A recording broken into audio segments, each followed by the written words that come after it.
두아디라 교회 할 차례죠.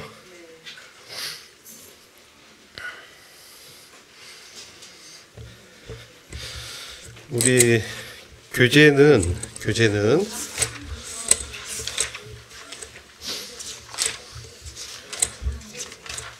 14페이지에 걸쳐서 두아디라 교회에 대해서 설명하고 있는데요. 이제 본문을 먼저 한번 보겠습니다. 계시록 2장 18절부터 말씀이죠. 계시록 2장 18절부터 29절까지 있는, 그러니까 12절에 걸쳐서 말씀하고 있습니다. 버가모 교회가 6구절을 대비하면 분량이 2배죠. 그러니까 사실 두아디라 교회가 버가모 교회보다 훨씬 더 문제가 심각하다, 이렇게 우리가 볼 수 있습니다. 왜냐하면은 지금 7교회에 대한 내용은 사실 교회 서신이라고 볼 수 있거든요. 그래서 우리가 신약 전설 보면은 신약 성경에서 교회 서신서 중에 제일 분량이 많은 서신이 고린도 전후서죠. 29장에 걸쳐서 말씀을 나누고 있어요. 그러니까 그것은 그만큼 고린도 교회에 할 말이 많다는 것이죠. 마찬가지로 두아디라 교회도 12구절에 걸쳐서 주님께서 할 말씀이 많은 거예요. 두아디라 교회는 버가모 교회보다 더 세속화가 진행된 교회입니다. 그래서 말씀을 한번 쭉 같이 한번 보겠습니다. 18절, 두아디라 교회 사자에게 편지하기를 그 눈이 불꽃 같고 그 발이 빛난 주석과 같은 하나님의 아들이 가라사대, 내가 내게 사업과 사랑과 믿음과 섬김과 인내를 아노니 네 나중 행위가 처음 것보다 많도다. 자, 항상 저희가 계시록의 7교회를 살피면서 주목할 부분은 주님이 어떤 모습으로 나타나는가, 이게 중요합니다. 여기서 주님은 그 눈이 불꽃 같고 발은 빛난 주석과 같은 하나님의 아들로 말씀하고 있죠. 이 부분을 이제 보시면 이것은 계시록 1장의 주님의 모습을 말씀하고 있죠. 이 불꽃 같은 눈은 뭡니까? 우리의 속 중심을 꿰뚫어 보는, 그죠?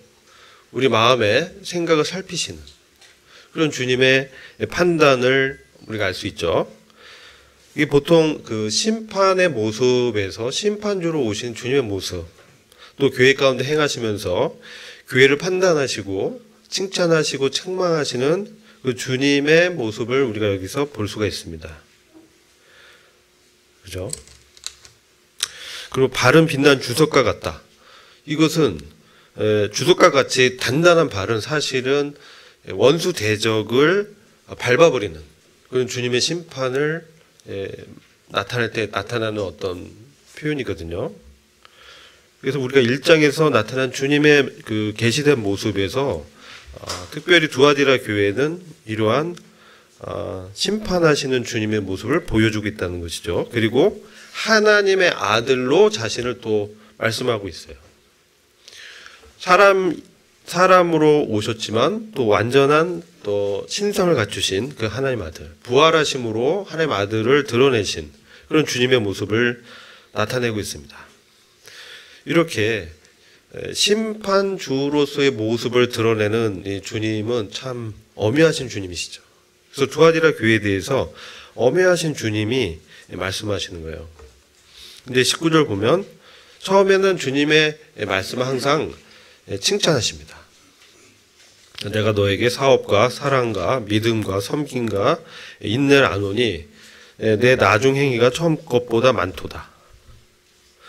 그죠? 그래서 사업과 사랑과 믿음과 섬김, 인내를 아는데 나중 행위가 처음 것보다 많도다.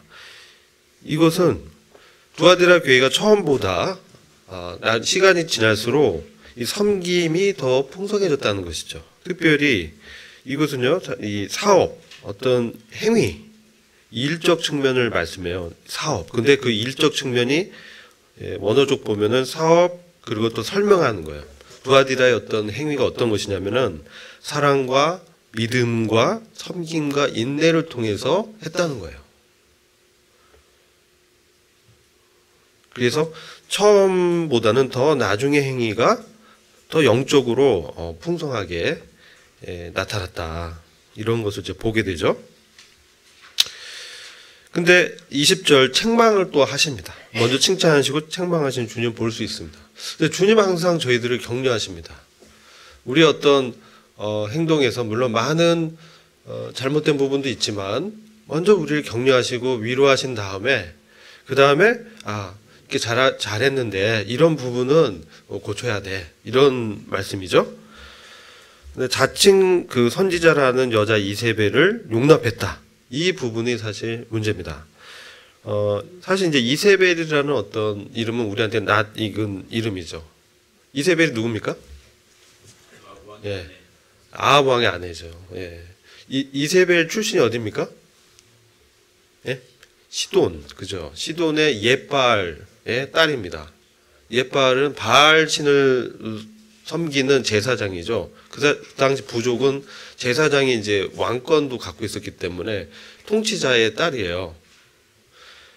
그래서 그런 여자를 아합 왕이 이제 정략적으로 결혼하면서 바알신 숭배 사상이 더 강화되죠. 그죠? 그러면서 이스라엘을 더 우상 숭배로 타락시킨 그러한 그 여인이 이제 이세벨이죠. 우리가 그것을 알 수 있죠. 이세벨이라는 이름이 너무나 유명한 이름이죠. 그죠? 그래서 그러한 자칭 또 선지자라고 하면서 그러한 이교 숭배 사상을 교회에 도입했다는 거예요. 근데 문제는 용납했다라는 겁니다. 사실 이제 경계하고 그것을 이제 교정하고 이런 거짓 선지자를 출교했어야 되는데 용납했어요. 그래서 아마도 이 이세벨이라는 여인은 굉장히 말을 아주 유력하게 잘하고 여러 가지 능력이 좀 나타나면서 이 인도자들을 이렇게 뭐라고 할까요? 인도자들을 압도했다, 이렇게 볼 수 있습니다. 그래서 뭐 여러 가지 이유가 있을 것 같아요. 이제 사실 두아디라 성 자체는 여러 상업으로 아주 풍성한 도시였다고 합니다. 그래서 우리 여러분 루디아 있죠. 루디아도 사실 두아디라 성의 자주 장사라고 하잖아요. 천을 이렇게 장사한 분이죠. 그래서 사실 두아디라 성의 이제 교회가 어떤 경위에서 세워졌을까라고 보면 성경을 보면 이제 루디아라는 여인이 자기 이제 집을 열면서 이제 교회가 시작되잖아요. 아마도 이 유력하게 두아디라 성에 영향력을 행사했던 상인이었다라고 이제 분별이 됩니다. 그래서 두아디라 성은 사실 상인 조합이 많이 발전했어요. 그래서 두아디라 성은 상인 조합이 강성했고 상인 조합에 이제 가입을 해야만 장사를 하면서 경제 행위를 할 수 있는 그러한 시스템적으로 그렇게 돼 있었고 거기도 로마의 황제 숭배 사상이 깊이 들어와 있기 때문에 그 상인 조합 사람들은 이제 황제도 숭배하면서 이교신을 숭배하는 이러한 예식이 아주 많이 있었다고 합니다. 그래서 거기에 이제 빠져들면은 그 이교의 예식에는 항상 도덕적 타락, 그래서 그 여사제들과 또 이런 남창들 이런 성적인 타락이 이제 있었다. 그래서 그런 부분들이 이제 교회에 들어오기 시작했다는 거죠. 어떤 식으로 돌아왔겠습니까? 이세벨을 생각하면은 좀 힌트가 있습니다. 이세벨이 왕을 이제 처음에 꾀서 이런 바알신 숭배 사상을 이렇게 도입했어요. 바알신은 뭡니까? 풍요의 신이죠. 비의 신, 그렇죠. 비를 내려가지고 당시 이제 팔레스타인 가나안 지역에 다작을 할 수 있도록 그러한 농사를 풍성하게 하는 부요, 번성, 풍요의 신을 바알입니다. 아세라는 누구냐? 다산. 그렇죠. 경작하려면 또 사람 노동 인력이 필요하잖아요. 그래서 이것은 외적인 세상적인 그러한 번성을 추구하게 하고 하나님과 이러한 세상적인 어떤 풍요로움을 겸하여 섬기는. 그러니까 항상 이스라엘의 문제는 하나님도 섬기지만 그 마음 가운데 이런 세상적인 부요함을 이렇게 파고들면서 그의 마음의 중심에서, 근데 솔로몬 말씀드렸잖아요. 이 마음이 분열됩니다. 마음이 분열되면서 나중에는 이 세상적으로 더 기울면서 잠식당하는 이런 것이거든요. 그래서 두아디라 지역도 이 선지자라고 할 정도면 굉장히 그런 부분에 있어서 설득도 잘하고 어떻게 설득했겠어요? 우리가 상인조합에 우리 교회도 이걸 받아들여야 된다 이러면서 처음에는 이게 뭐 여러 가지 얘기를 했겠죠. 그런 방법이 우리 그리스도인으로서 교회의 확장이라든지 이런 부분도 아마 얘기했을 것 같고, 또 그들이 어떤 우리가 복음을 또 전할 수 있지 않냐 이렇게 시작하지 않았을까.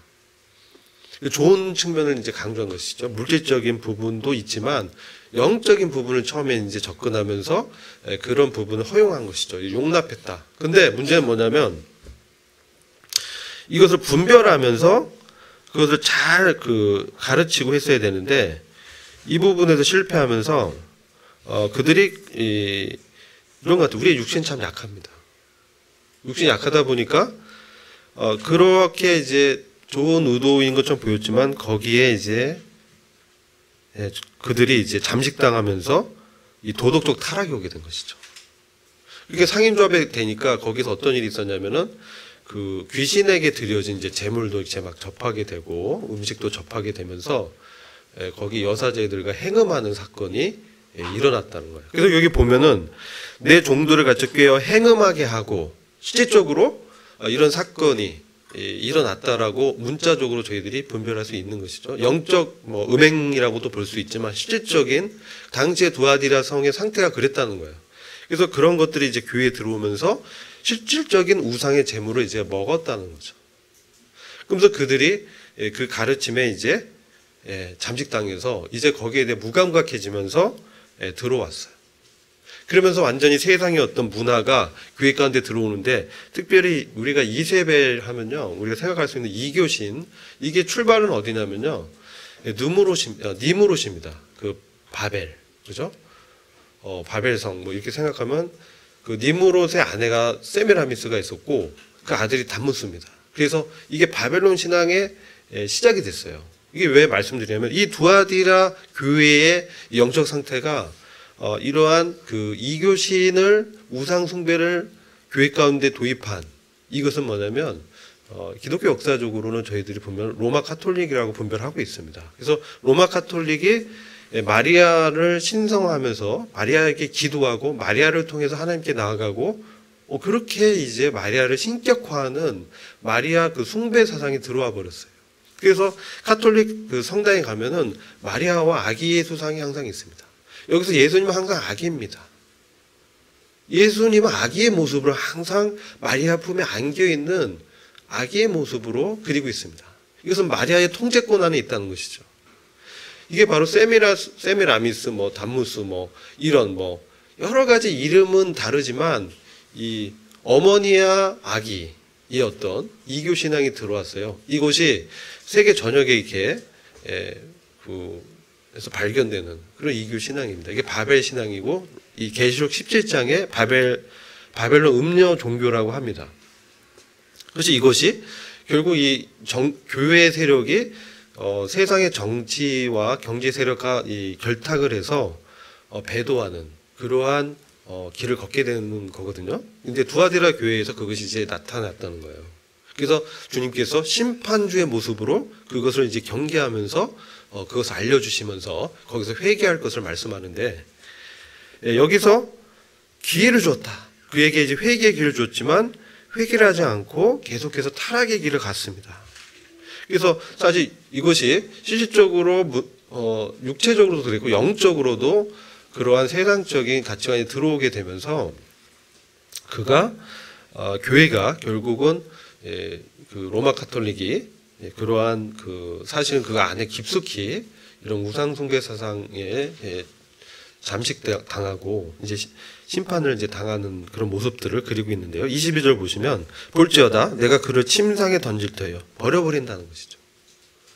그래서 침상에 던지고 또 그로 더불어 간음한 자들, 그 사상을 받아들이고 결탁한 또 그의 자녀들이 있습니다. 이게 이세벨의 자녀다 하면은 이세벨의 가르침을 받아서 제자가 된 사람들이죠. 영적인 그 자녀다 하면 그걸 가르치고, 우리가 영적인 자녀다 하면 우리가 보험전에서 태어난 영혼들을 영적 자녀라고 하잖아요. 그런 것처럼 이세벨의 가르침, 이교 우상 숭배 사상을 받아들인 이런 세속화가 완전 진행됐죠.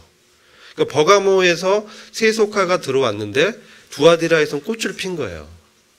그리고 사대교회에 가면서 어떻게 되면 이게 완전히 그것이 해결되지 않고 이름은 살아있지만 살았다 하는 이름이 있지만 사실상 영적으로 죽은 상태가 게 사대교회거든요. 이렇게 이제 기독교 역사적으로도 우리가 볼 수가 있습니다. 근데 이제 이 단일교회만 봐서는 지금 봤을 땐 지금 이러한 주님께서 판단하셨어요. 회개치 않는다. 주님의 판단하시면서 그러면서 볼지어다. 봐라 이거예요.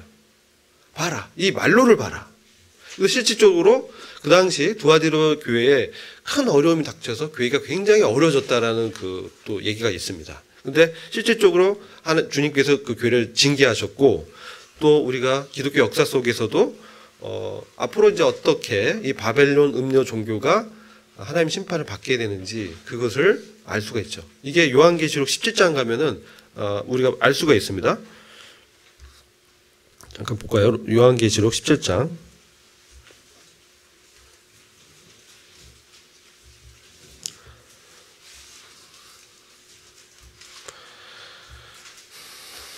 (16절부터) 이제 (17절) 보면 15절, 16, 17절이 이제 바벨론 음료인데 음료 종교가 처음에는 우리가 적그리스도의 어떤 등장을 우리가 예언하고 있는데 바벨론 음료 종교가 정치적인 적그리스도를 지원하는 그 어떤 정신적으로 그가 어떤 정권을 잡을 수 있도록 지원합니다. 근데 나중에는 이 짐승이라고 하거든요. 짐승.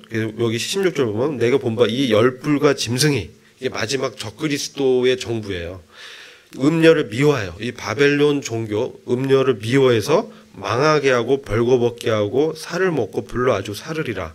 이것은 결국은 지금 역사를 보면 세계 단일 종교로 지금 CC 운동 이렇게 있잖아요. 그래서 기독교, 구교, 불교, 카톨릭, 기독교, 불교 이런 정말 말도 안 되는 이런 종교 통합 운동이 사실 진행되고 있습니다. 이게 이제 바벨론 음료 종교들이 생기는 게 배도거든요. 배도하는 그런 역사가 예언되어 있고 사실 그런 것들이 진행되고 있습니다.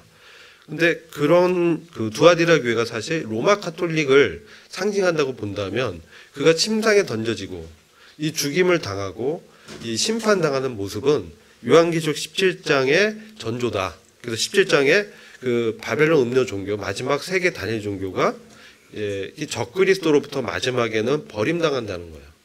세계 단일 종교, 이 카톨릭을 통해서 통합한 이 종교가 적그리스도를 추대했지만 그가 나중에는 이 종교를 말살해버리고 그 다음 어떤 사건이 있냐면 자기가 신이라고 자기 우상을 세웁니다. 그리고 그 우상에게 절하지 않는, 그죠? 그리고 666표를 받지 않는 이런 저항하는 그런 사람들에 대해서는 잡아다가 다 목을 베서 죽이는 것이 예언되어 있죠. 그러한 모든 준비가 지금 되어지고 있죠. 여러 가지 과학기술의 발전, 통신 이런 것들이 발달하면서 그런 것들이 갖춰지고 있습니다. 다시 이제 저희들 본문으로 돌아오겠습니다. 그래서 우리가 이 두아디라 교회는 사실상 영적으로는 그 카톨릭을 상징적으로 보여주고 있다. 이렇게 또 볼 수 있기 때문에 그렇게 분별하고 있습니다. 저희들의 모임에 이런 주석들이라든지 신학자들의 분별은 그렇습니다. 그래서 22절에 침상에 던지고 그 가늠한 자, 실제 가늠한 자들에 대한 징계와 또 그 행위를 회개치 않으면 뭐예요? 큰 환난 가운데 던지고. 그래서 실제적으로 두아디라 교회가 굉장히 어려움에 들어갔다라고 볼 수 있고 이것은 또한 경륜적으로는 대환란을 두아디라 교회가 통과한다는 것이죠. 두아디라 교회는 아까 어떤 교회죠? 로마 카톨릭. 로마 카톨릭은 환란을 통과하는 것이죠. 그래서 사실 그들은 환란을 통과한다고 또 분별하고 있어요. 카톨릭의 분별은 그렇습니다. 그래서 여기서 큰 환난 가운데 던지고 그래서 환란을 통과하면서 그들이 심판받는 모습들이 이제 23절 적그리스도를 이제 받아들이게 될 것이고 그를 추대하고 하면서 사망으로 그의 자녀를 죽이리니 자 그들이 이제 심판당한다는 것이고 그래서 이러한 사실을 주님이 보여주시면서 모든 교회가, 여기서 이제 대상이 모든 교회가 나는 사람의 뜻과 마음을 살피는 자인 줄 알지라. 그들의 마음 가운데, 그들이 이세벨이 그 달콤한 유혹을 했을 때 그것을 용납하면서 이 인도자들을 용납한 거예요. 그것을 이제 받아들였을 때 하나님께서 이렇게 심판한다는 것이죠. 그래서 우리가 이런 부분들, 이교 숭배, 그 뭡니까? 우상 숭배, 탐심, 세상 것을 막 추구하면서 하나님은 이제 세컨드가 되는, 후순위로 밀리는. 그래서 사실상 마음에서 분열이 일어나면서 이교 신앙에 잠식당한 이런 것이 영적 음행이죠. 이런 측면에서 우리의 뜻과 마음을 주님이 살핀다는 것이죠. 나는 사람의 뜻과 마음을 살핀다. 이렇게 말씀합니다. 우리의 어떤 뜻, 우리의 마음. 이게 히브리서 4장 이제 12절 이하에 보면 하나님의 말씀에 대해서 말씀하죠. 하나님의 말씀은 살아있고 운동력이 있어서, 그죠? 자외 날섬공과 같이 영과 혼과 관절과 골수를 쪼개기까지 하며 우리의 생각과 뜻을 감찰하신다. 그래서 우리가 하나님의 말씀으로 나에게 참 이러한 세상적인 것을 주님보다 더 추구하는, 더 그것을 기대하고 그것을 의지하는, 주님을 의지하기보다는 세상의 어떤 세력이라든지 세상의 어떤 경험, 가치관, 세상의 어떤 그 재력, 권세, 이것을 의지하게 되면 어떻게 됩니까? 저를 봐도 그래요. 내가 뭔가 일을 할 때 잘 안 풀렸을 때 내가 하나님께 먼저 나가서 기도하지 않고 뭔가 세상에 유력한 사람들을 의지하고 기도하면 그게 어떻게 되겠어요? 잘 안 돼요. 이상해요. 이게 아마 주님을 믿는 성도들에 대한 일종의 징계가 아니겠는가? 이런 생각을 하게 됩니다. 그래서 주님이 그런 것들을 다 이제 허무세요. 그러면서 돌이킬 것. 물론 그것이 잘 될 수도 있지만 정말 궁극적으로 너가 의지하는 것이 무엇이냐.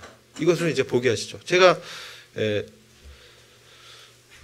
한 30대 중후반 40대 됐을 때, 지금부터 한 10여 년 전에 이제 그 굉장히 큰 회사에 들어가게 됐어요. 거기서 이제 스카웃을 돼가지고 이제 나는 굉장히 안정적이고 굉장히 크고 이런 회사에 나는 이제 안전할 거야, 그런 생각이 있었어요. 근데 제 마음 가운데 그 이제 성도들한테는 제가 기도하면서 제가 이제 드디어 이제 주님이 이렇게 인도하셨다, 그런 얘기는 했어요, 겉으로. 근데 그런 마음도 있었어요. 없었던 건 아니에요. 있었는데 이제 그때 전도 집회를 마치고 그 형제님, 강사 형제님을 이제 모셔다 드리는 길이었어요. 숙소까지. 제가 이제 운전해서 이제 모셔다 드리는 길이었는데, 형제님 어떤 직장을 다니세요? 제가 무슨 외국계 무슨 큰 회사에 이렇게 얘기했죠. 그래서 외국계 불안하지 않습니까? 뭐 이렇게 얘기하시더라고요. 그래서 제가 뭐라고 했냐면, 이제 그 당시 이제 그 로컬라이제이션 됐던 그 금융회사이기 때문에 여기 몇십 년 다녀도 괜찮습니다. 그런 얘기를 한 거예요. 그러니까 제 내심 여긴 크고 자본력도 튼튼하고 외국 자본 들어와서 로컬라이제이션 됐으니까 굉장히 튼튼하고 오래 갈 거다, 그걸 기대하고 있다라는 것을 제가 이제 스스로 나도 모르게 이제 얘기한 것이죠. 그러냐 뭐 그러고 이제 지나가서 얼마 안 돼서 우리 사업이 이제 접게 됐어요. 그러면서 그때 당시 저의 충격은 그냥 불러다가 그냥 어나운스를 하는데, 그 네덜란드 계열이었는데 거기 부사장님이 이제 우리가 이 영어 오퍼레이션은 이제 안 한다. 그리고 이제 여기 이제 그 당시 사람들도 충원해서 10여 명 됐는데 그 부서를 해체하겠다는 거예요. 그래서 3개월치를 줄 테니까 나가려면 나가고, 우리가 릴로케이션 했을 때 각 부서 가서 다닐 사람 다니고 뭐 이렇게 흩어버리는 거예요. 그래서 제가 이제 돌아오면서 주님이 징계하시는 거야. 우리가 내가 그렇게 얘기했는데, 근데 주님의 깨달음 뭐였냐면 저한테 그랬어요. 너가 그렇게 생각하고 말을 하고 성도들한테 너가 뭐 주님의 인도함을 받고 참 좋은 데로 간다고 얘기했지만, 너가 정말 의지하는 것이 정말 하나님 나이냐, 아니면 세상에 그럴듯하게 보이는 자본력과 어떤 규모나 세력이냐, 너가 뭘 의지했느냐, 내가 정말 너의 주냐. 이것을 저한테, 그게 딱 마음에 그게 생각이 나면서 제 마음을 이렇게 찌르는 거예요. 칼처럼. 그러면서 마치 칼이 제 생각을 이렇게 분리해내는 거죠. 하나님의 말씀 살아있고 운동력이 있어. 좌우의 날섬공과 같이 영과 혼과 관절과 골수를 쪼개나니 그 생각과 뜻을 감찰한다. 제가 이렇게 드러났죠. 그러면서 이제 이 말씀이 그런 거예요. 우리에게 있는 사람의 뜻, 우리가 생각하는 사람의 뜻, 사람의 마음, 이것이 하나님으로부터 왔다고 얘기하지만 정말 그러한가? 정말 동기가 그러한가? 하나님 그것을 살피고 아시는 분이라는 것이죠. 그것을 발라내시고 갈라내시는 분이죠. 그것을 드러냅니다. 회개해야죠. 돌이키게 하시고 정말 내가 의지하는 바가 무엇인지, 그러면서 내가 너희 각 사람의 행위대로 갚아주리라. 그렇죠. 이것은 행위라는 건 단순한 행위가 아니고요. 어떤 동기와 뜻을 갖고 한 행위죠. 근데 그것을 이제 갚아주겠다. 이것은 그 동기의 불순함을 주님이 아시고 그것을 판단하시겠다는 것이죠. 그래서 저희가 거기서 죽을 고생을 다 했습니다. 너무 힘들었어요. 정말 이 직장 생활의 끝을 봤어요. 제가 거기서.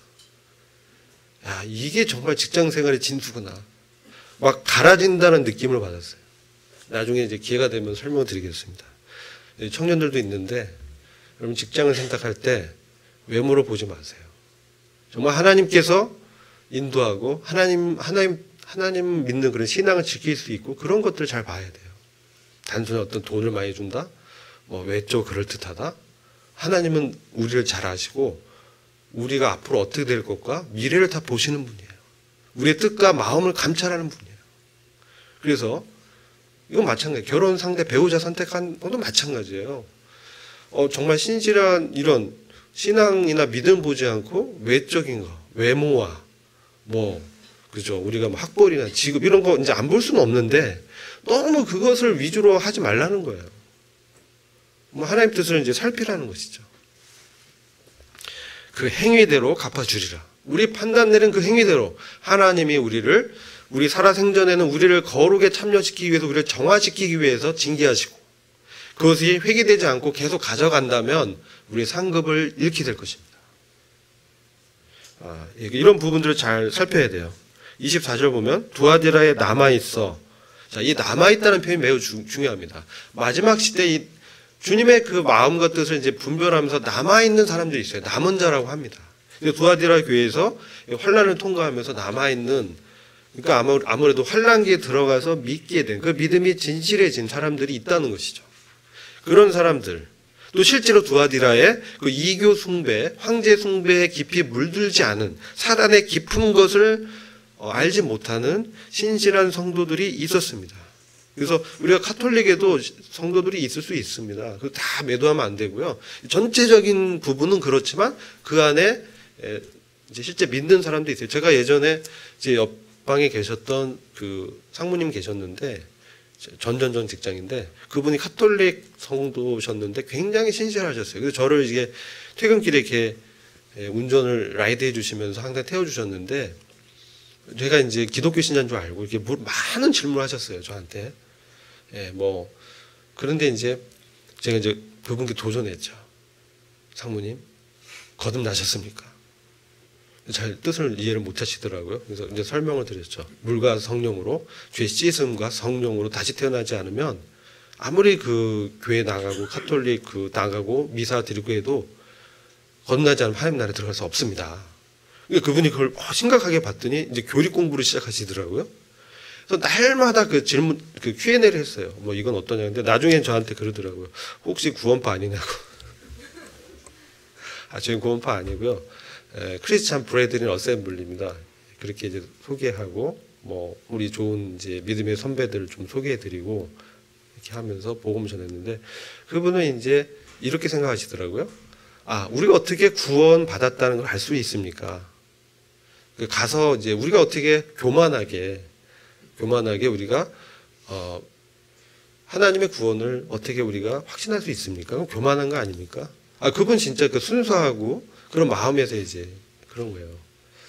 근데 우리가 알 수 있습니다. 그래서 그 하나님의 아들이 있는 자, 영 안에 있는 자, 이게 우리가 알고 믿었느니, 그래서 우리가 영생을 하나님의 아들이 성령을 통해서 우리 안에 거하신다는 것을 우리는 알 수 있습니다. 사모님 이거 모르십니까? 이렇게 도전을 했었어요. 이제 그런 부분들. 그래서 그분은 정말 구도자였어요. 그래서 막 성경 공부하시고 굉장히 선하시고, 카톨릭이 그 선한 행위가 많잖아요. 사실 우리가 부끄럽죠. 카톨릭은 많은 선행을 합니다. 예, 많이 돕고, 고아 가부를 돌보라는 하나님의 말씀에 따라서 실제로 많은 봉사를 합니다. 도전 받지만, 그래서 처음 행위, 나중 행위가 뭐 처음 행위보다 많다라는 의미도 그런 게 이제 분명한 분이 있습니다. 자, 그래서 이제 24절 다시 와서 이 남아있는 사람들이 있다. 사단의 깊은 것을 알지 못하고, 이제 믿음의 순수성을 지켰다. 이 좋은 것들을 갖고 있다는 거죠. 그런 사람들에게 다른 짐으로 너에게 질 곳이 없다. 주님은 우리가 감당할 수 없는 짐을 주시지 않는 거예요. 우리가 감당할 시험만 주십니다. 우리가 지금 어려움 가운데 있고, 우리가 시험 당할 때, 왜 나만 이렇게 힘들지? 근데 그것이 감당할 만하기 때문에 더 거기서 주님을 더 알게 되고 경험하는 영생의 축복을 주시기 위해서 우리를 단련하시는 것이죠. 그래서 근데 그게 너무나 이제 과도하게 되면 피할 길을 또 내주세요. 그래서 제가 그 직장에서 너무나 힘들어가지고 기도했습니다. 주님 살려주세요. 죽겠습니다. 주님 살려주십시오. 너무 힘들었어요. 근데 제가 팀장인데 막 무슨 주임처럼 신입 직원 일들을 시키는 거예요. 다른 부서 가서 이렇게 릴로케이션 재배치하면은 그래도 책임자급이었는데 막 무슨 신입 직원 하는 일들을 시키는데 이제 컴퓨터 그 프로그램에 막 인풋해야 돼요. 막 데이터 인풋이에요. 그 하는 일은 계속 데이터 인풋하는 거예요. 하루 종일 데이터 인풋만 하는 거예요. 그래서 제가 팀장님 이거 제가 언제까지 해야 되니까 뭐 계속 하셔야 될 걸요. 그런 거예요. 내가 데이터 인풋하러 한다고. 뭐 마음에 안 들면 나가라는 것이죠. 이렇게 이제 어려움을 주더라고요. 주님과 깊은 교제 가운데 묻지 않고 이렇게 외형을 보고 직장을 선택한 그리스도인이 어떠한 징계를 당하는지 그것을 경험했습니다. 주님은 속일 수 없어요. 그래서 제가 기도했을 때 주님이 또 다른 직장으로 작지만 주님을 믿을 수 있는 그 신실한 믿음 지킬 수 있는 그런 이제 곳으로 옮겨주셨어요. 그래서 다른 짐으로 너에게 줄 곳이 없다. 우리가 감당할 수 없는 짐은 주님이 피할 길을 주세요. 기도를 들으세요. 그래서 우리가 그런 어려움 가운데 있을 때 기도해야 됩니다. 혹시 제가 주님의 뜻과 다른 길을 가고 있는 것은 아닌지. 근데 주님은 피할 길 주시고 해결해 주시고 해 주시는 것이죠. 그때 그거는 다음에 좀 드리고요. 26절 이기는 자와 끝까지 내 일을 지키는 그에게 만국을 다스리는 권세를 주리니 그가 철장을 가지고 저희를 다스려 질그릇 깨뜨린 것 같이 하리라. 나도 내 아버지께 받은 것이 그러하니라. 자, 이 부분은 이기는 자. 지금 이것은 이기는 성도에게 끝까지 내 일을 지키는 자에게 만국을 즉 천령 왕국의 통치권을 주시겠다는 거예요. 이건 놀라운 약속입니다. 그래서 이것은 지금 교회에 이기는 성도들에게 우리가 믿음을 지키면서 포기하지 않고 주님과 함께 동행하는 주님의 그 능력을 힘입어서 이것은요 하나님의 전적인 은혜가 당연히 필요하지만 또한 우리가 하나님의 말씀하실 때 하나님 성령을 통해서 말씀하시고 인도하실 때 그 말씀과 인도하심에 내가 반응하고 순응하는 우리의 순종이 또 필요합니다. 순종 자체도 저절로 되진 않아요. 물론 주님의 은혜 가운데서 성령님이 그런 부담을 주시고 했을 때 그 다음 우리의 선택이에요. 선택. 내가 거기서 하나님의 음성을 듣고 선택하느냐. 끝까지 간다는 의미는 그런 의미예요. 끝까지. 그래서 이 주님이 그런 인도하면 내가 끝까지 내가 내 몸과 마음을 내 영혼을 바쳐서 주님을 사랑하느냐 이거잖아요. 마음을 다하여 그죠? 목숨까지 있어요. 신약에는 마음을 다하여 뜻을 다하여 여호와 하나님을 사랑하라. 쉐마의 말씀 있잖아요. 그게 구약의 이스라엘 백성뿐만 아니라 신약의 우리에게도 말씀하는 것이죠. 예. 먼저는 하나님을 사랑하고 그 다음에 내 이웃을 내 몸과 같이 사랑하라. 이 두 가지 계명은 모든 율법을 포함하는 새로운 계명이자 예전부터 사실 있었던 계명을 새롭게 주님이 다시 말씀하는 거예요. 근데 그것을 이전에는 율법적으로 내가 내 힘으로 지키려고 했죠. 이게 안 되는 것이죠. 근데 우리가 거듭나고 새로운 생명을 받은 사람은 이제 거룩한 뜻이 우리 안에 들어온 거예요. 그죠? 그러나 육신에 선한 것은 없죠. 그렇기 때문에 우리가 육신을 의지해서 이전의 나의 어떤 노력과 행동으로는 이것을 이룰 수가 없어요. 육신은 개선할 수 없기 때문에, 이 죄성이 있기 때문에. 그러나 우리의 새로운 성품과 새 사람은 새로운 뜻이 생겼기 때문에 이제 그것을 내가 정말 할 수 없음을, 나의 약함을 주님 앞에 고백하고 주님께 나아가고 의지했을 때 주님이 성령을 통해서 힘을 주시는 거예요. 그래서 그 힘을 받아서 끝까지 지켜가는 거예요. 이게 믿음이에요. 그죠? 근데 여기서 갈 때 나는 순종해야 돼요. 근데 여기서 내가 할 수 있다, 내가 해보겠다, 이렇게 나오면서 하는 것은 뭡니까? 이게 율법주의예요. 그래서 여러분, 율법주의와 거룩한 의지를 활용해서 순종하는 걸 헷갈리면 안 돼요. 다른 거예요. 아시겠죠? 율법주의는 여전히 내 예전의 그러한 본성으로 돌아가서 내 자원과 힘으로 주님의 뜻을 이루어 보겠다는 것이에요. 내가 의를 쌓겠다, 다시 돌아가는 거예요. 옛 본성으로. 그거는 안 되죠. 그래서 그러면서 우리가 말씀을 지켜보려 할 때 주님이 알려주세요. 제가 마치 내가 이 직장이 정말 튼튼하고요, 주님이 주셨다라고 내가 말은 했지만 그것을 얼마나 노력을 했겠습니까? 그렇지만 그것들을 주님이 판단하시고 분별해 내시면서 그것이 아니었다, 동기불순하다, 그러면서 징계를 통해서 다시 회복시키면서 이제 주님을 이제 의지할 수밖에 없는 자로 만드시는 것이죠. 그래서 그 주님의 그 성령님의 인도하심을 그때 발견하고, 나의 의가 강할 때는 그냥 안 보였어요. 내 이렇게 눈이 가려진 것 같았어요. 내가 그렇게 분별하고 기도 제목도 내렸고 선택해서 갔지만 실질적으로 내 안에 정말 마음 깊숙이는 그런 이제 생각들이 있었다는 거죠. 그것들 발라내면서 정말 하나님은 정말 정밀하시고 순수하고 우리 안에 있는 이런 불순물들을 다 이렇게 드러내세요. 그래서 결국 하나님 앞에 순전한, 사실은 보면 제가 깨달은 거는 나는 할 수 없는 존재였구나. 나는 할 수 없는데 그리스도는 하실 수 있다. 그러면서 주님을 이제 의지하게 되고 주님께 기도하고 그렇게 하면서 끝까지 그 신앙을 내 일을 지키는 자, 끝까지 지키는 자라는 것은 바로 주님과 동행하면서 주님의 그 성령의 인도함에 따라서 이제 순응하는 것이죠. 반응하는 것이죠. 믿음에 이 순종하는 거예요. 근데 이것은 율법주의가 아니에요. 이것은 믿음에 반응한 거예요. 왜냐하면 우리가 믿음으로 여기고 그 믿음에 따라 성령님의 인도하실 때 내 안에 육신의 성을 보고 이것을 부인하면서 기도하고 그 주님의 인도함, 그 말씀으로 힘을 얻어서 나가는 것이죠. 미묘한 차이 같지만 이게 다른 거예요. 이게 바로 성화의 삶이에요. 거기서 주님이 이제 그것을 알게 하시는 거죠. 잘 모르겠어요, 형제님. 어떻게 분별해요? 일단 해보시라니까요. 일단 해보는 거예요. 제가 이제 청년들하고 교제하면서 안타까운 거는, 이제 구약에서 다윗은요, 매번 전쟁에 나갈 때 다 주님께 물어봤어요. 그죠? 물어봤어요. 이 전쟁에서 제가 이깁니까? 이들을 제 손에 붙이십니까? 주님? 이렇게 물어봤어요. 굉장히 큰 전쟁, 영적 전쟁에 임할 때. 근데 신약의 사도 바울은 그런 장면이 별로 없어요. 그죠? 사도 바울은 그 믿음의 부름을 따라서 자기가 막 추구하고 나갔던 사람이에요. 그럼 그 과정에서 하나님께서 보여주시기도 하고, 제가 막 이렇게 전도하려고 전도의 문이 열려서 막 가려고 했는데 디도가 오지 않고 그 교회의 상황이 막 염려되니까 그것도 포기하기도 하고, 여러 가지 이제 그는 먼저 이렇게 행동을 했던 사람이에요.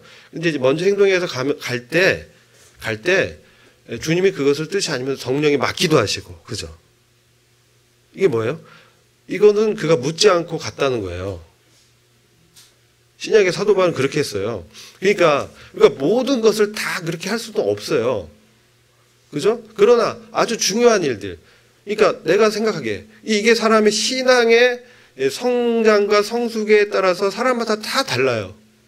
그런데 어떤 사람은 정말 주님과 민감한 상태에서 그것을 다 주님이 이제 뜻을 알려주셔서 가는 사람도 있고, 어떤 사람은 이제 또 큰 뜻을 묻기도 하고, 그러나 주님 앞에서 내가 굴복된 마음, 주님의 뜻이 나한테 이루어질 것을 기대하고 하나님의 나라와 의가 먼저 이루어질 구하는 사람들은 어떻습니까?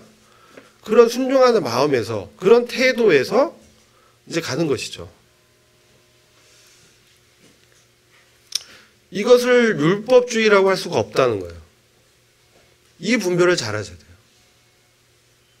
바울이 율법주의는 아니었잖아요. 바울이 갈라디아 교회에서 너희가 성령으로 시작했는데 율법으로 마치겠느냐? 그죠? 성령으로 시작했다. 우리가 하면요, 성령님이 인도하는 거예요. 너무나 확연하게 말씀하는 것은 하지 않는 것이죠. 근데 회색지대가 있어요. 그죠?